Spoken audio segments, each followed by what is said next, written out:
ECC educator जो कि आंगनबाड़ी में भर्ती निकल रही थी, लगातार हमने अपडेट दिया है और अलग अलग वीडियो अलग अलग ज़िलों का हमने डाला है जहाँ जहाँ का आवेदन लिया जा रहा था।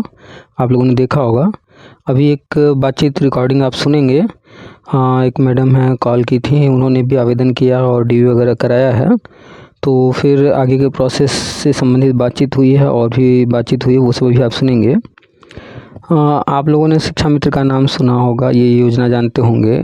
आज से करीब 25 साल पहले योजना शुरू हुआ था और वो लोग जो है आसान नौकरी देख करके कि गांव का गांव में नौकरी करना है, ये देखते हुए इंटर पास पर था तो वो उस नौकरी को ज्वाइन कर लिए अपनी सुविधा को देखते हुए। और 25 साल बाद अब आज पूछिए तो उनकी क्या कंडीशन है। आज करंट में उन्हें 10,000 रुपये के आसपास मिल रहा है और वो जो है जो चाहते हैं कि जहाँ पर वो काम कर रहे हैं अन्य लोग जैसे सहायक अध्यापकों को जो वेतन मिल रहा है 50-60,000 70,000 वैसे मिले, लेकिन वो हासिल नहीं कर पाए। उनमें से कुछ लोग जो है आगे बढ़ गए, लेकिन ज़्यादातर लोग अभी तक हासिल नहीं कर पाए हैं और आज भी परेशान हैं।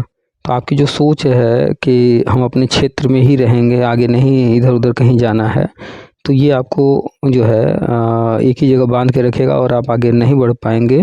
और इसका जीता जागता जो उदाहरण है वो शिक्षा मित्र हैं कि 90% से ज़्यादा शिक्षा मित्र आगे नहीं बढ़ पाए हैं, वो अपनी सोच के कारण। तो जिनसे भी बात हुई है उनके बातों से भी जो है स्पष्ट हुआ है कि उनके साथ भी कुछ लिमिटेशन है। तो जब आप अपने पैर बांध देंगे और फिर दौड़ना चाहेंगे तो पॉसिबल नहीं होगा। तो जब आप अपने आप को कुछ दायरे में बांधेंगे तो आप आगे नहीं बढ़ पाएंगे। आपने पढ़ाई किया, डिग्री लिया, चाहे आप मेल हैं, फीमेल हैं, चाहे गांव से हैं या फिर शहर से हैं, अगर आपको आगे बढ़ना है तो आपको स्विच करने के लिए हमेशा, यानी कि एक जगह से दूसरी जगह जाने के लिए, बदलाव के लिए तैयार रहना होगा। अब बता देते हैं आपको थोड़ा सा ईसीसी एजुकेटर के बारे में। आप लोगों ने पहले नाम सुना होगा प्रेरक योजना शुरू हुआ था और फिर कुछ सालों बाद वो बंद कर दिया गया। ये ईसीसी एजुकेटर भी बिल्कुल ऐसे ही है, ये संविदा की नौकरी है और जिसकी भी ज्वाइनिंग हो रही है, जो भी जो है फाइनल सेलेक्ट हो रहा है, ऐसा नहीं है कि जो है अगले साल फिर वो ही रहेगा। अगले साल हो सकता है ये स्कीम बंद हो जाए या हो सकता है अगले साल किसी और का सिलेक्शन हो। तो जो है इस बात का ध्यान रखिएगा कि ये परमानेंट नौकरी नहीं है, ये संविदा की नौकरी है। 6 महीने, 8 महीने, 10 महीने, इसके बाद जो है क्या होगा कोई कंफर्म नहीं है। या हो सकता है कि अगले साल फिर आपको ही मौका मिल जाए, लेकिन उसके अगले साल फिर ये बंद हो जाए। तो ये योजना बंद होना 100% तय है। इसमें कोई ऐसा कुछ नहीं है कि आगे जाकर के मानदेय बढ़ जाएगा या फिर ये जो है परमानेंट हो जाएंगे। ये सब भ्रम में मत रहिए। लोगों को भ्रमित करके जो है घूस ले करके लोगों का जुगाड़ लगवाया जा रहा है। तो पैसे वैसे देने से कोई लाभ नहीं होने वाला है। पूरी जानकारी रखिए ये कौन सी भर्ती है, किस तरह की भर्ती है। और कुछ लोग जो है आप लोगों ने देखा होगा आंगनबाड़ी में सहायिका वगैरह हैं, तो लगभग 70,000 के आसपास पद निकले हुए हैं सहायिका और कार्यकर्ता वगैरह का आंगनबाड़ी में। उसमें आवेदन करना चाहें तो उसमें भी आवेदन कीजिए, उस पर भी हम अलग से वीडियो बना देंगे और जो भी उसका डिटेल है बता देंगे सब कुछ। तो आंगनबाड़ी में ईसीसी एजुकेटर ये भी संविदा की नौकरी है। जो वहाँ पर कार्यकर्ता वगैरह हैं, सहायिका हैं, वो भी देख लीजिएगा किस तरह की भर्ती है। परमानेंट भर्तियाँ ये सब नहीं हैं, ठीक है, ये सब संविदा की हैं। परमानेंट भर्ती की तरफ फोकस कीजिए आप लोग, इन चीज़ों में उलझिए नहीं। और पैसे की कहीं डिमांड हो रही है तो उससे बचिए। पैसा दे करके कोई लाभ नहीं मिलने वाला है, तो पैसे के दम पर कुछ हासिल ना कीजिए। जो पैसा आप लगाएंगे फिर वही पैसा आपको निकालने में जो है पसीने छूट जाएंगे, निकल नहीं पाएगा। और नौकरी कितने दिन रहेगी कोई गारंटी नहीं। आपकी जो योग्यता है बीएड, बीटीसी, डीएलएड या जो कुछ भी किए हैं उसके आधार पर आप जो है परमानेंट जो भर्तियाँ आती हैं, चाहे यूपी में आ रहा हो या अन्य राज्य में आ रहा हो, चाहे केंद्र का आ रहा हो, उसमें आवेदन कीजिए और उसमें एक सीट लेने का प्रयास कीजिए। अभी बहुत सारी भर्तियाँ आएंगी, तो आप लोग तैयारी अपनी जारी रखिए। आसपास कहीं कंप्यूटर सेंटर है तो 1-2 घंटे कंप्यूटर सेंटर पर जाइए। आसपास कोई कोचिंग होगा, चाहे वो टेट या सीटेट या सुपर टेट या एसएससी या जिस भी चीज़ का वहाँ पर कोर्स चल रहा हो, आप ज्वाइन कर लीजिए। आपको वहाँ वही सिखाया जाएगा, इंग्लिश, हिंदी, गणित और जीके, जीएस। कोई कोचिंग करेंगे सब जगह वही सब पढ़ाया जाता है। और किताबें लेकर के ऑनलाइन क्लासेस लेकर के आप अपनी पढ़ाई जारी रखिए और परमानेंट नौकरी पर फोकस कीजिए। इन सब में उलझिए नहीं। चलिए सुनाता हूँ आपको पूरी बातचीत। इनकी योग्यता को सुनिएगा, इनकी बातचीत को सुनिएगा और समझिएगा। जो इनको समझाने का प्रयास किया गया वो आपके लिए भी है, आप भी इसको सुनिए समझिए। चलिए सुनाता हूँ पूरी बातचीत। और वीडियो को लाइक और शेयर सब्सक्राइब चैनल को ये सब कर दीजिएगा और आगे अपडेट दिए जाते रहेंगे। वो सब्सक्राइब करेंगे, बगल में बेल है उसको टच कर देंगे, तो ऑल का नोटिफिकेशन ऑन हो जाएगा। जो भी अपडेट डाले जाएंगे वो आपको मिलने लगेंगे। तो चलिए सुनाते हैं आपको पूरी बातचीत। आप सभी का स्वागत है आपके अपने YouTube चैनल टीपीए वर्ल्ड में। हेलो। हेलो। हेलो। हाँ। हाँ सर, नमस्ते। हाँ नमस्ते। जी सर, हमें ये पता करना था, जो वाराणसी का ईसीसी एजुकेटर का नहीं आया था, हम्म। तो एक बार डीवी हम कराने गए थे, दोबारा डीवी के लिए बुलाए थे, तो हमारे घर पे कोई था नहीं, हम जा नहीं पाए थे। हम्म। तो फिर आज के डेट में 10 तारीख में शक्ति इंटरप्राइजेस जो वाराणसी का वही है, जो हम्म। वहां से एक मेल आया है। हम्म। क्या मेल है मेल? में हम्म। पढ़ रहे हैं। Dear employee, we inform you that the employee of our firm, मतलब इसमें ऐसा दिखा रहा है ना हम्म। कि हम दिखा रहे हैं, the deadline for submitting all these documents is 13 तारीख का लिखा हुआ है। We again requested you to please will submit all documents before the deadline। Deadline 13 तारीख है ना? 13 तारीख के तो पहले, तेरह मतलब तारीख तक डॉक्यूमेंट्स आपको सबमिट करने का डेडलाइन दिए हैं, उसके बाद फिर वो आपको मौका नहीं देंगे। तो सर जैसे इसमें वो लिखा है, दिल्ली का वो लिख दिया है, क्या दिल्ली का लिख दिया है?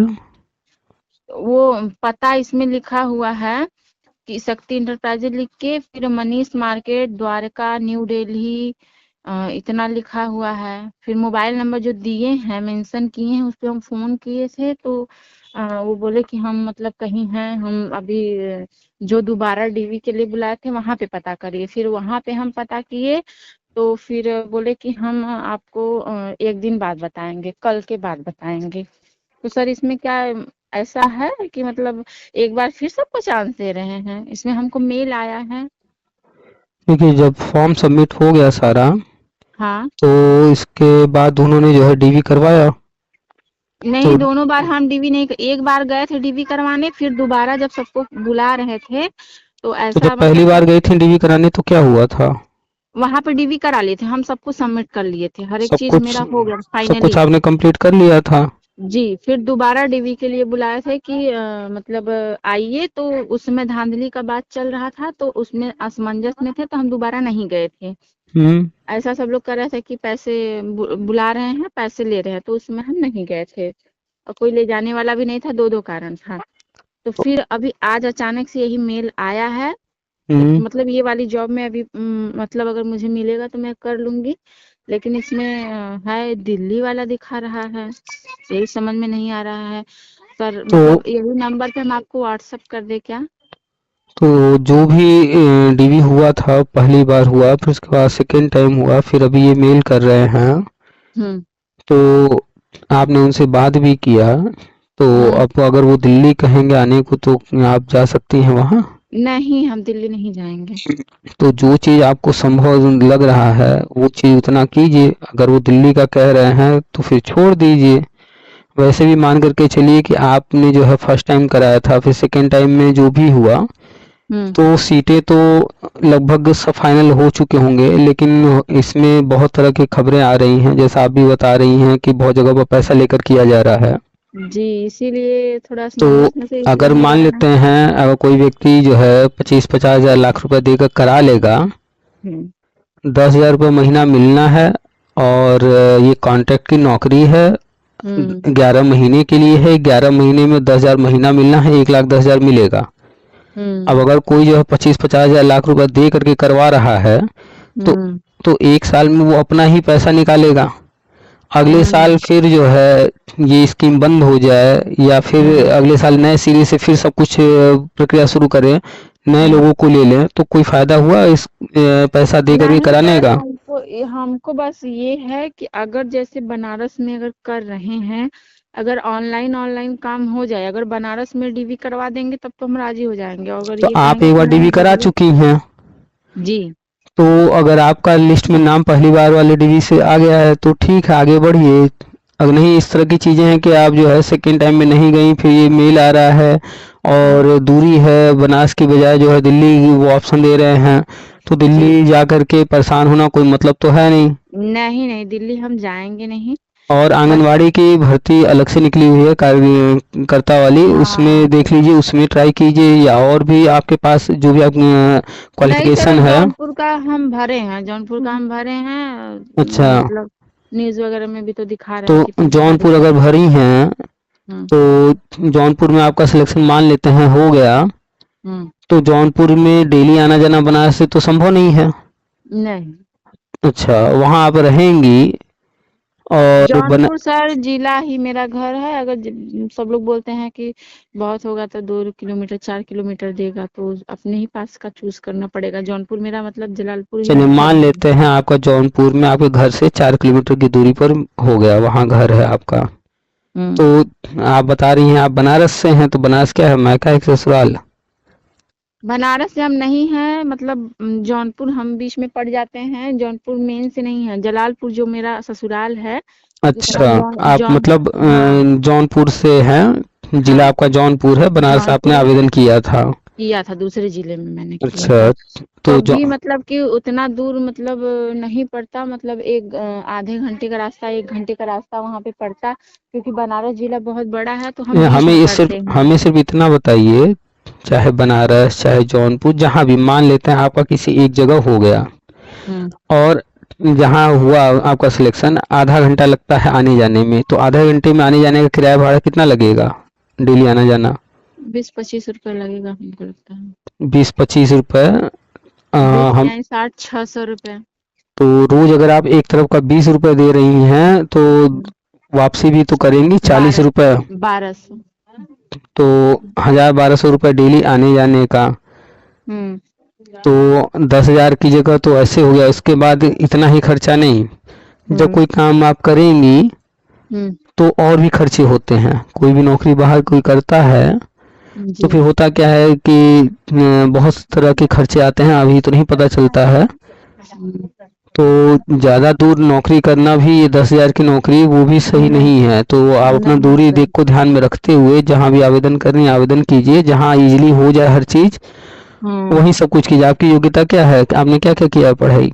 सीटेट क्वालिफाई है सर, हम बिहार वाला भी एग्जाम दिए थे, 5 नंबर से मेरा नहीं सीटेट है, इसका मतलब आपने टीचर ट्रेनिंग भी किया होगा, कौन सा है? सब कुछ है। कौन सा टीचर ट्रेनिंग है? बीटीसी बीटीसी कब की है, कहाँ से की हैं? यहीं से किए हैं सर, जहाँ हम रहते हैं जलालपुर, यहीं से यूपी बोर्ड से। आप जो है अपनी योग्यता के बारे में जब भी कहीं पर कुछ भी बोलिए तो ऐसा बोलिए कि लगे कि आपने डिग्री अपने दम पर लिया। जिस तरह से आप बोल रही हैं, जी आपका सिलेक्शन अगर करने कोई बैठा होगा वहाँ पे, जो इंटरव्यू ले रहा होगा, वो कतई नहीं करेगा जो आप आंसर दे रही हैं जिस तरह से दे रही हैं। जी। आप जो है हाई स्कूल की, फिर आपने इंटर किया, उसके बाद आपने ग्रेजुएशन किया, बीटीसी किया, तो बीटीसी जो है कौन से वर्ष में किया आपने? 18 वर्ष में सर, 2018 में। हाँ, अभी सही आंसर दिए। इसके पहले जो आप बोली 18 वर्ष, टोटल गलत था। 2018 में किया, 2018 में भी नहीं किया है, 2 साल का आपका रहा होगा ना, तो वो पूरा स्पष्ट बताइए। 20 में क्लियर हो गया था। हाँ, तो आपको जब भी आंसर देना है मार्कशीट अपना खोल करके देख लीजिए, उस पर लिखा होगा 18 से 20। जी ठीक है, आपके जो कागज होंगे उनमें सत्र लिखा होगा, सत्र पूरा बोला कीजिए, स्पष्ट बोला कीजिए, लगे कि आप पढ़ी लिखी हैं। जी। इस तरह क्या आंसर देंगी तो कहीं सिलेक्शन नहीं होगा, चाहे डीवी 1 बार कराइए चाहे 4 बार कराइए। कम से कम लगे कि 10 लोग आए हैं, उसमें से किसी एक को लेना है तो वो उस योग्य है। आप ऐसे आंसर बच्चों जैसे आंसर करेंगे, 18 में किए हैं, 20 में, ऐसे आंसर नहीं दिया जाता है। जी। थोड़ा बैठे बैठे फेसबुक जो चलाती रहती हैं, यूट्यूब चलाती रहती हैं, तो कुछ काम की चीज़ भी देखा कीजिए कि कैसे लोग इंटरव्यू में देते हैं, कैसे क्या बताते हैं, वो सब सीखिए। और आसपास अपने ये नौकरी मिल जाती है तो ठीक है, नहीं मिलती है तो अपने आसपास स्कूल ज्वाइन कीजिए जल्द से जल्द। अगर चाहती हैं कि अगर हमें पैसा कमाना है, सरकारी नौकरी लेना है, तो खाली डिग्री ले लेने से कि हमने जो है बीटीसी कर लिया, हमने सीटेट पास कर लिया, ऐसे अब नौकरी नहीं मिलने वाली सरकारी, आपको उसके लायक बनना पड़ेगा। तो आपने जी। बीटीसी किया है 18 से 20 वाला सेशन। इसके बाद आपने सीटेट भी पास कर लिया है। जी सर। तो ये चलिए आप ट्राई कर रही हैं ईसीसी एजुकेटर के लिए। इसके बाद आया हुआ है आंगनवाड़ी में कार्यकर्त्री वगैरह का, उसको आंगनबाड़ी भी। वाला तो नहीं बोल रहे हैं, सब लोग नहीं करना है। हाँ, अब आपने एक बड़े काम की चीज बोला, सब लोग बोल रहे हैं। जब तक आपके दिमाग में ये रहेगा आप जीवन में कुछ नहीं कर पाएंगी। जी सर। जीवन आपका है, पढ़ाई आपने किया है, क्या करना है क्या नहीं करना है, जब तक निर्णय लेने की क्षमता आपके अंदर नहीं आएगी आप जीवन में कुछ नहीं कर पाएंगी। इस बात को गांठ मान लीजिएगा। सही बोल रहे हैं सर, आप सही बोल रहे हैं। ठीक है, तो निर्णय जो भी लेना हो वो आप अपना खुद से निर्णय लीजिए ना, कि हमें क्या चीज़ का फॉर्म भरना है क्या चीज़ नहीं भरना है। और अगर आप पहले ही कोई चीज़ आपको मिल गया उसके बाद आप कहिए कि नहीं अब हम इसको नहीं करेंगे, तो समझ में आता है कि नहीं आपने तो रिजेक्ट कर दिया। पहले लेकर के तो दिखाइए। जी सर। नहीं मतलब हम आपकी योग्यता ऐसे नहीं तय होगी। आपकी योग्यता ये तय होगी कि हमने ये फॉर्म भरा, हमने ये फॉर्म भरा, हमने ये फॉर्म भरा, हमारा सब में नाम आ जा रहा है, हम फाइनल हो जा रहे हैं। उसके बाद हम तय करें कि हम क्या लेंगे क्या नहीं लेंगे। आप तो अभी फॉर्म भी नहीं भरी, पहले आंगनवाड़ी का फॉर्म तो भरिए, वहाँ सिलेक्शन में आपका फाइनल में नाम तो आए, तब फिर तय कीजिएगा कि हमें लेना है कि नहीं लेना है। तब घर वालों से या अन्य लोगों से पूछिएगा। ये जो लोग पहले ही तय कर लेते हैं ये नहीं करना है वो नहीं करना है, वो कुछ नहीं कर पाते जीवन में। पहले फॉर्म भरिए, उसका जो क्राइटेरिया है उसको पार कीजिए, उसके बाद तय हो जाए कि नहीं आप इसी से एजुकेटर का बनारस भी भरी थी, जौनपुर भी भरी थी, दोनों में नाम आ गया, आप कौन सा लें। आप उसमें से जो है एक छोड़ दीजिए कि नहीं हमारा तो बनारस वाला लेना है, हमको जौनपुर नहीं, या जौनपुर लेना है बनारस नहीं। तब तो आपकी योग्यता निकल करके सामने आ रही है कि नहीं आप योग्यता इतनी रखती हैं कि आपका हर जगह नाम आ जा रहा है, आप फाइनल लिस्ट में आ जा रही हैं, और आप रिजेक्ट कर दे रही हैं कि नहीं ये वाला तो हम नहीं करेंगे। अभी आपने फॉर्म भी नहीं भरा, आज तक कोई ऐसा, चाहे वो संविदा की नौकरी हो चाहे अन्य कोई भी नौकरी हो, कोई लिस्ट आपके पास है जिसमें आपका नाम आया हो कि नहीं इनका सिलेक्शन हो गया है और आपने रिजेक्ट कर दिया कि नहीं हमें ये नौकरी नहीं करना। नहीं सर, ऐसी तो कोई बात नहीं है। जिस दिन 10-20 लिस्ट में नाम आपके आ जाए, 10-20 नौकरियों में नाम आ जाए और आप रिजेक्ट कीजिए कि ये नहीं करेंगे वो नहीं करेंगे, हम ये वाला करेंगे वो वाला नहीं करेंगे, ये कंडीशन आ जाए, उस दिन मानिएगा कि आप योग्यता सच में रखती हैं। अभी आप 0 लेवल पर हैं और अपने आप को ऊपर उठाना है तो आसपास कंप्यूटर सेंटर होगा, वहाँ 1 घंटा 2 घंटा रोज जाना शुरू कीजिए। आपके आसपास कोई जो है टेट का, सीटेट का, सुपर टेट का कोचिंग होगा, वहाँ 3-4 घंटे जाकर के पढ़ाई करना शुरू कीजिए। जिस दिन ये दोनों काम लगभग 6 महीना या 1 साल कर लीजिएगा तब आपके अंदर बदलाव दिखना शुरू हो जाएगा। जी सर। तब आपके साथ ऐसा होगा कि आप ये भी फॉर्म भर रही हैं, वो भी भर रही हैं, वो भी भर रही हैं, आपका टीजीटी में नाम आ गया, आपका सुपर टेट में नाम आ गया, आपका उसमें नाम आ गया। अब आप तय कर रही हैं कि टीजीटी वाले में ले लेते हैं, इसको छोड़ देते हैं। फॉर्म भरने के समय नहीं तय किया जाता कि ये भरेंगे कि वो भरेंगे, फॉर्म तो सब भरना है अभी जब तक कहीं सफलता नहीं मिलता। जी सर। सीटेट पास करना बहुत बड़ी तीर मार लेना नहीं है, बहुत बड़ी चीज नहीं है। सीटेट का जो है 5-5, 10-10 सर्टिफिकेट लेकर के लोग घूम रहे हैं, वो तो है ही। और वो जब उनसे बात करेंगी इतना फर्राटेदार इंग्लिश बोलेंगे, उनसे हाई स्कूल इंटर का भी कोई सब्जेक्ट दे दिए धड़ाधड़ पढ़ा देंगे, उनके आगे फिर आप अपनी देख लीजिए आप कहाँ पर हैं। तो ऐसे ऐसे लोग जो है धड़ाधड़ जो इंग्लिश बोल सकते हैं फर्राटेदार, ऐसे लोग जो है हाई स्कूल इंटर का math, physics, chemistry, history, geography कुछ भी दे दिया जाए पढ़ा देते हैं इंटर लेवल तक। तो उनके आगे अपने क्या आप हैं, अपने आप को मान रहे हैं कि नहीं हम उनसे कंपटीशन कर सकते हैं? नहीं तो अपने पहले योग्यता को बढ़ाइए। ये सीटेट पास कर लेना, ये बीटीसी डीएलएड की डिग्री ले लेना, इससे कुछ नहीं होने वाला। आज के टाइम कंपटीशन का दौर है। जी सर। कम से कम कुछ नहीं तो यूपी में 2 करोड़ से ज्यादा लोग टेट सीटेट की सर्टिफिकेट लेकर के घूम रहे हैं। अरे सॉरी, पूरे भारत में 2 करोड़ से ज्यादा। और अगर यूपी की बात कर लें, यूपी में ही कुछ नहीं तो कम से कम 40-50 लाख लोग होंगे जिनके पास टेट का सर्टिफिकेट होगा। वो बीएड भी कर रखे हैं, बीटीसी भी कर रखे हैं, डीएलएड भी कर लिए हैं, एनआईएस डीएलएड भी कर लिए हैं, सीटेट भी पास हैं, कई बार यूपी टेट भी पास है, फिर भी नौकरी के लिए भटक रहे हैं। 69,000 में भी उनका नहीं हो पाया, कुछ नंबर से रह गए। तो कंपटीशन का दौर है। आपने फॉर्म भरा, आपने डीवी कराया, उसके आगे का प्रोसेस आपने छोड़ दिया, अब उसको छोड़ दीजिए। मेल आया है, दिल्ली का आया है, 1-2 बार बात करके देखिए, अगर इजीली हो जाता है सब कुछ तो आगे बढ़िए। अगर पैसे की कहीं बात आती है तो उनकी बात सुन लीजिएगा, कितना मांग रहे हैं, क्या कह रहे हैं, सिर्फ सुनना है, देना वाना नहीं है, कराना नहीं है, पैसे देगा उससे कोई लाभ नहीं होगा। जी और तब तक फॉर्म भरते रहिए, चाहे वो आंगनबाड़ी का है, चाहे कोई भी फॉर्म आ रहा है, तब तक भरते रहिए जब तक आप कुछ नौकरियां करके 2-4 साल का अनुभव न हो जाए। जी सर। आंगनबाड़ी में भले 4,000 मिले, 6,000 मिले, जितना मिले, पहले हासिल तो कीजिए उस नौकरी को। जी सर। अभी हासिल ही नहीं हुआ है, घर वाले कह दिए कि नहीं नहीं भरना है, भाई उनके कहने से क्या होगा, फॉर्म तो भरिए।